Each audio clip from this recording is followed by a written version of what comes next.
शक एक ऐसी बीमारी है जिसका इलाज इस दुनिया के बड़ा से बड़ा डॉक्टर भी नहीं कर सकता है। और कोई भी इंसान अगर एक बार इस शक के दायरे में आ जाए तो फिर वो किसी भी हद तक कदम उठाने को तैयार हो जाता है।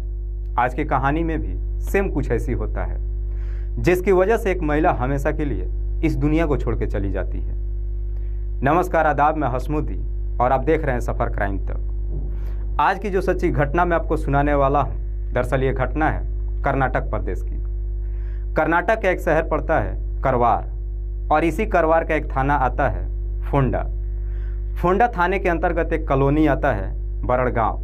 बात कर रहा हूँ मैं 3 जुलाई 2017 की सुबह के 8 बजे के आसपास। आतिश नाइक, जिसकी उम्र है लगभग 26 साल।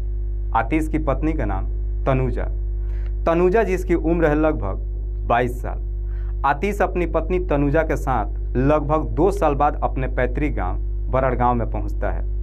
जब अपने गांव में पहुंचता है तो अपने घर के ताले का चाबी अपने बगल के रहने वाली मोहिनी चाची से लेता है, ताला खोलता है और अपने पत्नी के साथ घर के अंदर एंट्री करता है।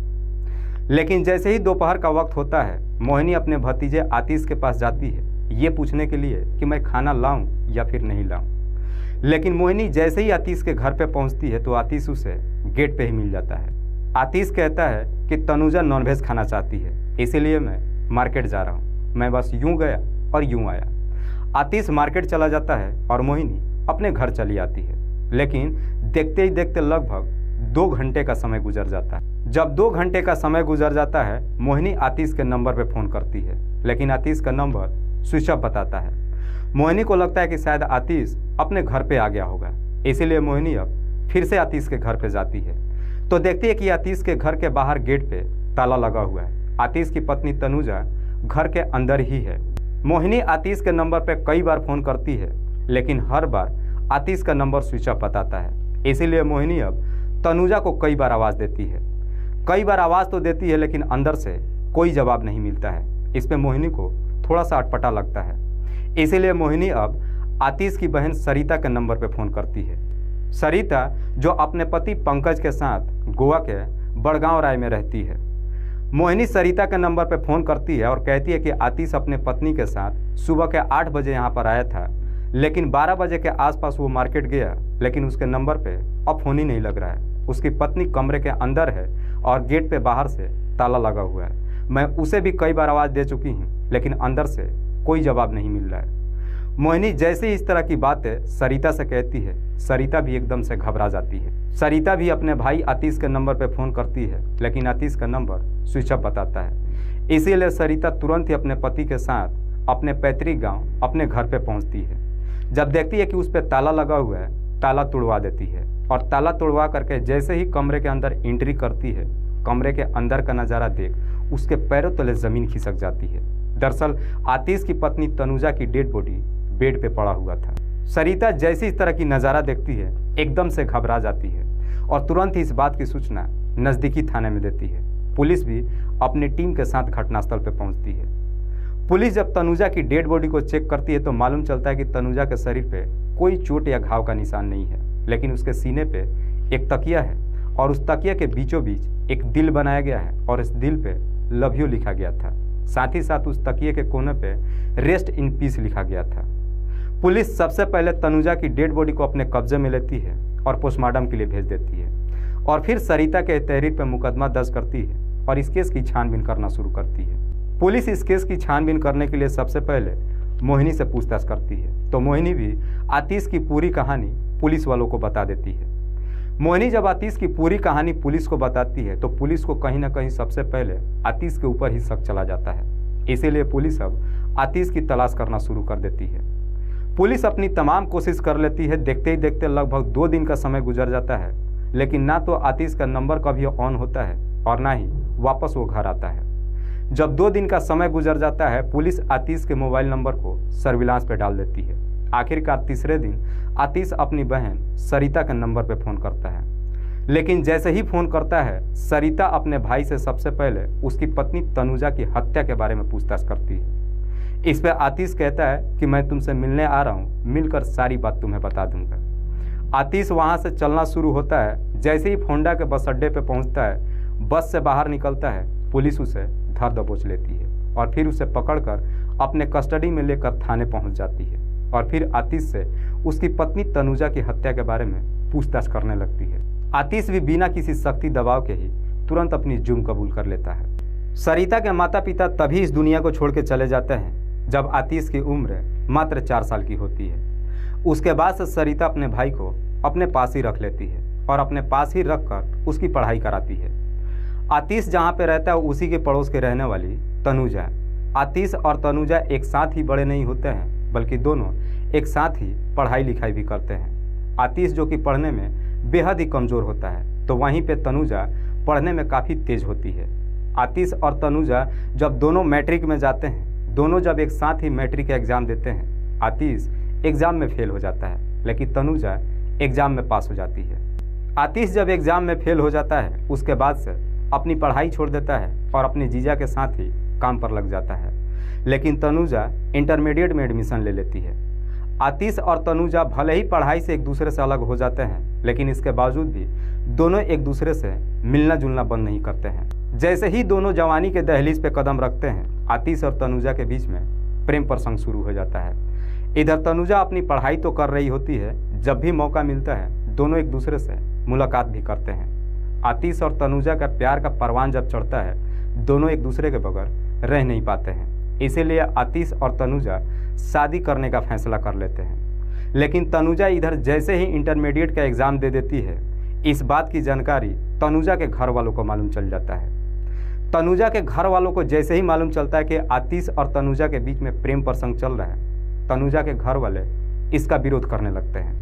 तब तनुजा अपने माता पिता से कहती है कि दरअसल मैं आतिश से प्यार ही नहीं करती हूँ, बल्कि मैं उसी से शादी भी करना चाहती हूँ। तनुजा जैसे इस तरह की बातें अपने माता पिता से कहती है, उसके माता पिता इस शादी के बिल्कुल खिलाफ हो जाते हैं। तनुजा के माता पिता उसे समझाते हुए कहते हैं कि तुम एक पढ़ी लिखी लड़की हो, तुम्हारा आगे चलकर एक बेहतर भविष्य है। आतिश जो कि मैट्रिक फेल है, उससे अगर तुम शादी करोगे जिंदगी भर पछताओगी। लेकिन तनुजा आतिश के प्यार में इस कदर से पागल हो चुकी थी कि अपने पिता की एक बात नहीं सुनती है।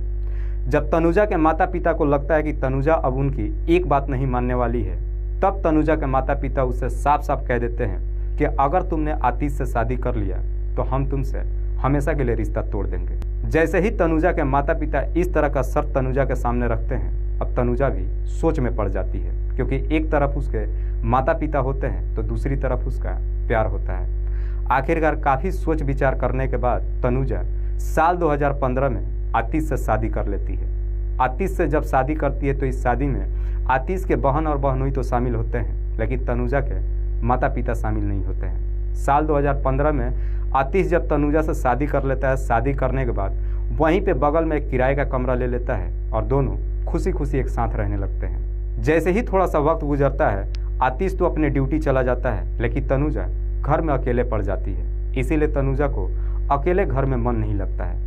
एक दिन तनुजा आतिश से कहती है कि मैं आगे की पढ़ाई करना चाहती हूँ। तनुजा जैसे ही आतिश से कहती है, आतिश भी उसकी आगे की पढ़ाई कराने के लिए तैयार हो जाता है और फिर अपने ही इलाके के एक कॉलेज में तनुजा के एडमिशन करा देता है। उसके बाद से आतिश अपनी ड्यूटी चला जाता है और तनुजा अपने कॉलेज चले जाती है। लेकिन तनुजा जब कॉलेज आना जाना शुरू करती है, तनुजा की पूरी दुनिया ही बदल जाती है।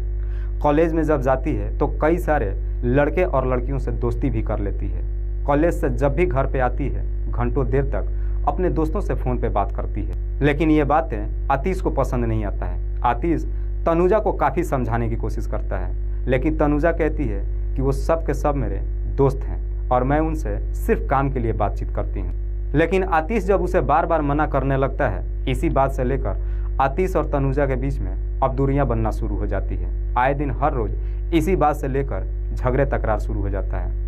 एक दिन जब आतिश तनुजा को समझाने की कोशिश करता है तो तनुजा उल्टे में भड़क जाती है और कहती है कि वाकई में तुम महागंवार इंसान हो। मेरे माता पिता ठीक ही कह रहे थे कि तुमसे शादी कर मैं एक न एक दिन ज़रूर पछताऊंगी। एक तो तुम अपनी पढ़ाई नहीं कर पाए और जब मैं पढ़ाई लिखाई करके आगे बढ़ना चाहती हूँ तो उल्टा तुम मुझ पर सहयोग करने के बजाय शक कर रहे हो। तनुजा जैसी इस तरह की बातें अपने पति से कहती है, इसे सुन करके आतिश भी काफ़ी गुस्से में भड़क जाता है।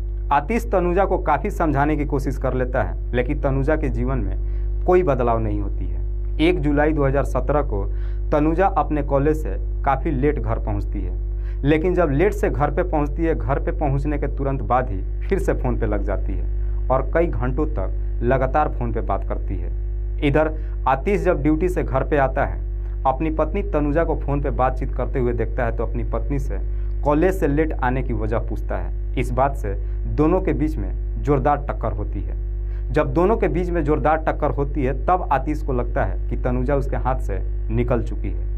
अब आतिश को डर सताने लगता है कि कहीं तनुजा उसके मुंह पे कालिख न पोत दे। इससे पहले कि तनुजा कोई गलत कदम उठा ले, आतिश गुस्से में आकर तनुजा को इस दुनिया से हटाने का तय कर देता है और फिर इसी षड्यंत्र के तहत 3 जुलाई 2017 को तनुजा से कहता है कि क्यों ना हम अपने पैतृक गांव चलते हैं घूमने के लिए।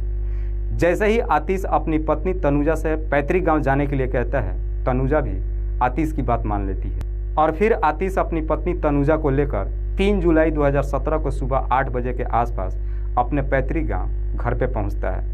घर के अंदर जब दोनों एंट्री करते हैं, सबसे पहले आतिश और तनुजा के बीच में इसी बात को लेकर बहस होती है। उस वक्त भी आतिश अपनी पत्नी को काफ़ी समझाने की कोशिश करता है, लेकिन तनुजा अपने जिद से पीछे ही नहीं हटती है। वो कहती है कि मेरा किसी के साथ में कोई लव अफेयर नहीं चल रहा है, तुम्हें गहरा शक हो चुका है। लेकिन आतिश इस बात को मानने के लिए तैयार ही नहीं होता है। दोनों के बीच में काफ़ी झगड़े तकरार होता है। झगड़े तकरार होने के बाद तनुजा काफ़ी थक जाती है और अपने बेड पे जाकर सो जाती है। तनुजा तो जाकर के बेड पे सो जाती है, लेकिन आतिश गुस्से के मारे एकदम से तिलमिला जाता है। जब अपनी पत्नी को सोते हुए देखता है, आतिश तकिए को उठाता है और उसके मुंह पर तब तक दबा के रखता है जब तक तनुजा की सांसें नहीं रुक जाती है। जैसे ही तनुजा इस दुनिया को छोड़ के चली जाती है, उसके डेड बॉडी के सामने ही आतिश काफ़ी देर तक खड़ा होकर सोचते रहता है। आखिरकार उसी तकिए को उठाता है और तनुजा के पर्स से उसका लिपस्टिक निकालता है और उस तकिए के बीचों बीच में एक दिल बनाता है और उस दिल पे लव यू लिखता है और साथ ही साथ उस तकिए के कोने पे रेस्ट इन पीस लिखता है और उस तकिए को तनुजा के डेड बॉडी के ऊपर ही रख देता है। घर से बाहर निकलता है, लेकिन जैसे ही गेट पे पहुंचता है उस वक्त उसकी चाची मोहिनी पहुंच जाती है खाना वाना पूछने के लिए। लेकिन आतिश अपनी चाची से ये झूठ बोल देता है कि तनुजा नॉनवेज खाना चाहती है और मैं मार्केट से नॉनवेज लाने जा रहा हूँ। जैसे ही मोहिनी इधर अपने घर चली आती है, आतिश अपने गेट पे ताला लगा देता है और फिर वहाँ से सीधे भाग करके कर्नाटक पहुँच जाता है। कर्नाटक में जा करके अपने एक दोस्त के पास रहता है। 2 दिन का जब समय गुजर जाता है, वहाँ पे आतिश का मन नहीं लगता है। आखिरकार आतिश वहाँ से अपनी बहन के नंबर पे फ़ोन करता है उससे मिलने के लिए, लेकिन जैसे ही अपने बहन से मिलने के लिए चलता है, वहाँ से पुलिस उसे रास्ते में ही धर दबोच लेती है। वाकई में आतिश जब ये पूरी कहानी पुलिस वालों को बताता है तो पुलिस उसी के तहरीर पे उसे अपने कस्टडी में लेकर उस पर गंभीर धारा में मुकदमा दर्ज करके जेल भेज देती है। दोस्तों, इस पूरी घटना के बारे में आप क्या सोचते हैं? आप अपनी राय हमें कमेंट बॉक्स में ज़रूर दीजिएगा। तब तक के लिए जय हिंद, जय भारत।